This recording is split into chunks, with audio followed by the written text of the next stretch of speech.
النهارده بقى يا جماعه عملت قرنبيط بوصفه حلوه قوي وجميله. شفت الكنتاكي زي الكنتاكي بالظبط، طعمه حلو جدا اهو. طب ما تيجوا بقى نشوف الوصفه عامله ازاي.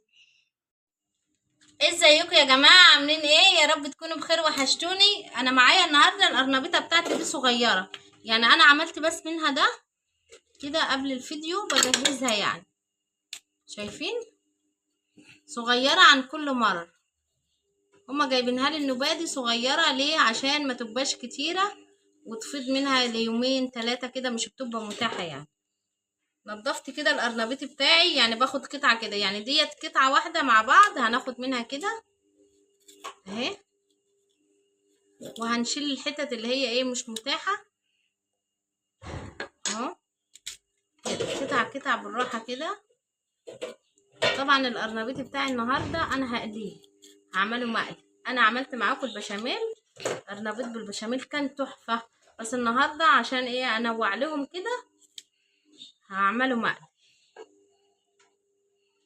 حلة والمية بتغلى اهيت، حطيت فيها مية كده اكتر من تلتينها مية، وحطيت معلقة ونص كده من الملح صغيرين. وطبعا الخطوة اللي انا مش بستغنى عنها في القرنبيط بالذات تبقى حلوة قوي، الكمون. نص معلقة كده صغيرة او معلقة صغيرة بس مش هتكون مليانة قوي. وانزلي بقى بالقرنبيط بتاعك كده. الكمون حلو قوي، بيريح البطن ومش بيعمل انتفاخ ولا بيعمل اي حاجة. هنسلق بقى القرنبيط بتاعنا كده كالعادة، يعني اللي انتوا عارفين كلكم شطار وعارفين بيتسلق ازاي القرنبيط. كده بقى انا حطيت القرنبيط بتاعي اهوت، هغطي عليه بقى لحد ما يستوي معايا. مش عايزين يكون مهري، لا مستوي بس يكون ماسك نفسه كده يا جماعة. كده القرنبيط بتاعي استوى، خد على البوتاجاز قدين، خد زي 7 دقايق كده 8 دقايق. ساعة ما تحسي كده اللي الشوكة خلاص دخلت فيه طلعيه على طول، مش تسيبيه لحد ما ياخد يستوي جامد عشان ما يتهريش معاك. اهو شايفين احنا الشوكة دخلت اهي، وبنشيله كده بالراحة اهو، ويكون في ريحي بقى طبق واخد واحط فيه على طول اهو. بعد بقى ما نشلنا القرنبيط بتاعنا جبت بولتين كده، وهنعمل ايه؟ هنعمل بقى التتبيلة بتاعتهم، يعني الخلطة اللي احنا هنعملهم فيها. انا هجيب كوباية كده وهحط فيها، هملاها كلها دقيق تمام زي ما انتوا شايفين كده. بسم الله الرحمن الرحيم اهو، هنملاها دقيق وهننزل في بولة منه، وهنعمل كمان كوباية في البولة التانية. خليكي بس واخدة بالك مش تستعجلي اهو، يعني كوباية دقيق هنا وكوباية دقيق هنا تمام اهي.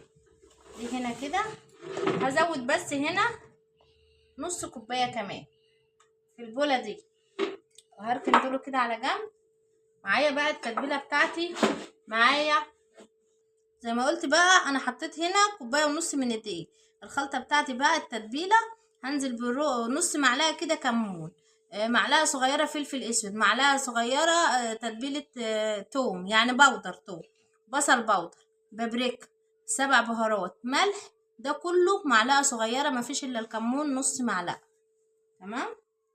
هنقلب كده كويس اهو. الخلطه دي كده ميكس حلو قوي، بيدي القرنبيط طعم حلو. طبعا انا كنت حاطه ملح في القرنبيط بتاعي. وهنزل كده بربطه كزبره او شبت او بقدونس، اي حاجه عندكم، اي حاجه متوفره اعملوها. انا عندي كزبره، وعندي برضو حبايتين كده من الطماطم ضربتهم كده في الكبة، حبايتين صغيرين خالص زي معلقتين كده من الطماطم، نعميهم قوي على قد ما تقدر اهوت. وعندي بقى البيضه ديت اهي، هنزل برضو بالبيضة كده، وهنزل بكوباية مية على الخليط ده كله. ممكن تحطي لبن مكان المية، ممكن تحطي لبن براحتك، بس انا هنزل باللبن. هقلب كده كويس كله في بعضه كده، وهنزل بقى ايه بكوباية المية اهو. عايزين الخليط بتاعنا مش يكون تقيل قوي ولا خفيف قوي. الخليط بتاعي لقيته تقيل، هنزل كمان يعني ربع كوبايه كده من الميه. تمام. وهقلب كده كويس اهو. انا حابه بس ان انا احط شويه كده صغيرين من الكركم، حبه صغيرين خالص، يعني هيبقى اقل من نص معلقه. وهقلب كده في الخليط بتاعي اهو.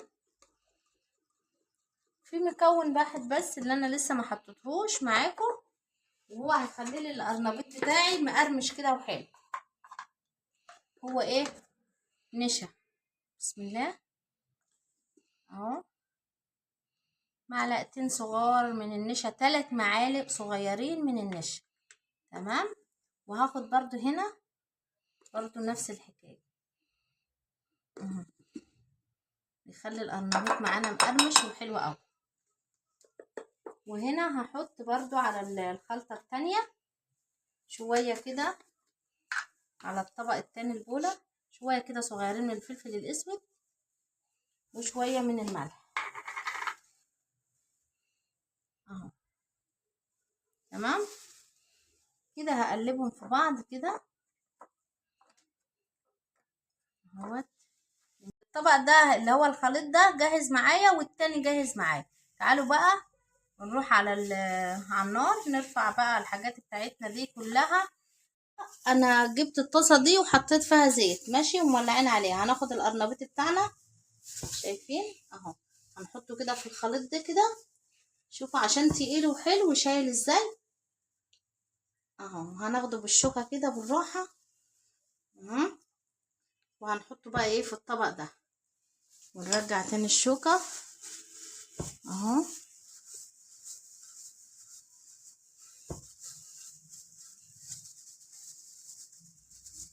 اهوت. وهتنزلي بقى كده في الطاسه بتاعتك اهو. هناخد تاني برضو كده. الكاميرا بس معلش كانت فصلت في دي. زي ما انا قلت لكم بناخدها ونحطها كده تبقى تقيله وحلو. طول ما الخليط بتاعنا تقيل وحلو، خليط القرنبيط وبقى احلى. هناخد بقى كده ونقوم حاطين ايه في الدقيق، وناخد من الدقيق اهو كده، وتنزلي بقى في الزيت بتاعك. خلص بقى بقيه الكميه وارجع لكم. شايفين بقى يا جماعه قطع كنتاكي، والله العظيم عامله زي الكنتاكي بالظبط. طعمه حلو قوي. انا طلعت واحده كده ودقتها، طعمها حلو قوي بجد. وطبعا يعني هو بيتكلم عن نفسه، شايفين اهو، يعني عامله زي قطع الكنتاكي بالظبط اهي. انا قلبتها بقى الناحيه التانية وهطلعها بقى. النشا مخليها بتقرمش كده وطعمه حلو قوي. بس طبعا احنا عندنا في حد فرد في العيله ما بيحبش يعني اللي بيبقى ناشف قوي ده. هي مش ناشفه قوي بس بتخربش ازاي، سامعين؟ بس احنا حابينه كده. بس هو احنا عندنا بقى الاستاذ محمد جوزي ما بيحبوش كده، فانا هعمله له، وهعمل له ايه طبق على قده كده من غير إيه النشا يعني. انا هجيب بقى الباقي واحطه براحتنا كده، انا وياسر ويارا وياسين، ونعمل له هو اللي هو عايزه برضه عشان ما يزعلش. طبعا انتوا عارفين اللي هو اللي بيمولنا، يعني هو اللي بيدينا الفلوس، فاحنا طبعا مش ينفع ان احنا نزعله. لو زعلناه يبقى احنا مش عاملين حاجه اهوت. جبت حله وحطيت فيها كده شويه زيت، وهعمل بقى معاكم رز محمر. اما القرنبيط بتاعنا كده يعني يتحمر، اكون حمرت شويه رز. هعمل بقى رز كده حبايه وحبايه. اللي ما يعرفش رز محمر اسمه حبايه وحبايه هنا في القاهره يعني، امال احنا عندنا في المنصوره اسمه رز محمر. انا غسلت الرز بتاعي، يعني جبت مثلا كيلو مثلا يعني، وقسمته نص نص، وغسلته وغسلته كويس جدا، وجبت الزيت زي ما قلت لكم والحله، وهحمر فيه، والنص التاني بركنه على جنب. يعني انا بحمر نص الكميه كده بقى يا جماعه. ده اللي محمد عايزه، مش عايزه يتحط في دقيق، هو عايزه يبقى كده في الخلطه دي كده اهو. وناخد كده منه ونحط ايه في الزيت كده على طول مباشرة. مش عايزنا اللي احنا نحطه في دقيق. طبعا احنا خلصنا الكمية اللي في الدقيق كلها، مفيش الا دي بس اهيت. امال ده كله كده من غير دقيق، هو عايزه كده زي احنا برضو كنا بنعمله كده زمان على فكرة. مش بنعمله بدقيق، بنعمل الخلطة بتاعته ونقوم حاطينه على طول، ناخد منها على طول ونحط ايه في الزيت اهوت. بيبقى طعمه حلو برضو قوي. يعني انت برضو معملي على قد ما الامكانيات بتاعتك وعلى قد ما هو متوفر معاك. الرز بتاعي كده اتحمر اهو بقى تمام. جاي في الكاميرا ابيض شويه بس لا، هو كده مديني اللون الذهبي الحلو. هنزل بقى بالنص التاني اهوت. احنا لما بنغسل الرز طبعا يا جماعه ونحمره باخد وقت شويه عن ما تحطيه ايه ناشف كده، بس بيبقى احلى وافضل. ليه؟ لو في اي حاجه بيبقى نضيف، يعني القصد اللي هو بيبقى نضيف. هنقلب كده كله في بعضه اهوت. هنقلب كده. الله اكبر الله اعظم، سترك وعفوك ورضاك يا رب. ده اذان بقى يا جماعه المغرب. شوفوا انا لسه بعمل اكل والمغرب بقى اهو. مش راضيين بس نفصل عليه عشان حرام يعني. هنزل بقى بالملح بتاعي كده 3 معالق صغيرين من الملح، وميه مغليه بقى. بسم الله. واظبطي كده بقى القعد بتاعك اهو، ونغطي عليه بقى ونسيبه يستوي. زي ما شفتوا كده يا جماعه القرنبيط بقى اللي انا عملته اهو. بسم الله ما شاء الله عليه. دي بقى اللي بالنشا وعامله له كفر زي الكنتاكي بالظبط، طعمه حلو قوي. طبعا عملت لمحمد زي ما قلت لكم، هو مش حابب يكون ليه يعني يكون بقرمش قوي. عملت له بقى ايه اللي انا خدته اهو، طعمه برضو جميل جدا. بس خدناه من الخلطه حطيناه في الزيت على طول، هو ده الفرق. عملت له طبق كده على قد، يعني طبق محمد ده على قد، عشان مش نزعله زي ما انا قلت. احنا هو اللي بمولنا يعني فلوس، فينفع ما ينفعش اللي احنا نزعله. حاجه على قد طبق واحد بس، واحنا لنا الاتنين دول. وعملت سلطه خضراء عاديه خالص من بتاعتنا، والرز الحبايه وحبايه زي ما وريتكم في الاول، ومفلفل وحلو قوي. طعمه بجد جميل اهوت. انا متشكره جدا جدا لكل اللي بعلق لي. ملحوظه حاجه واحده بس، انا ما قلت احنا المغرب أدن عليا على ما هم بقى يجوا من الامتحانات وانا اجي من العلاج الطبيعي ونخلص، بيبقى فعلا المغرب بقد.